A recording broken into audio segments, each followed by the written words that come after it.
Ilang weight po yan? Shoutout po sa'yo, Idol Patricio.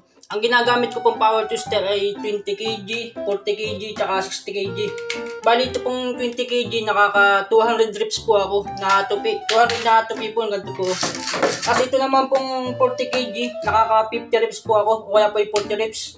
Dito naman sa 60 kg, nakaka 20 reps lang ako dito, o kaya ay 28 reps.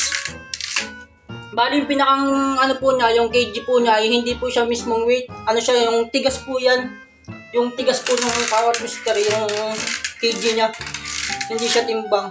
Sa mga newbie po nagagamit ng power twister, 20 kg at 30 kg lang po. Sa mga medyo malakas naman po, 40 kg at 30 kg. Sa mga sobrang malalakas naman po, 50 kg at 60 kg ang gamitin nyo po, yung sobrang tigas. Sa halagang 82 pesos hanggang 169 pesos, makakapag-exercise na po kayo sa bahay. Pwede nyo pong gamitin kahit nasan po kayo kasi binibit-bit lang naman siya. Sa mga wala pong time makapunta ng gym, bagay na bagay po ito. Sa mga gusto pong umorder ng power twister, click nyo lang po itong yellow basket sa gilid. Thank you po.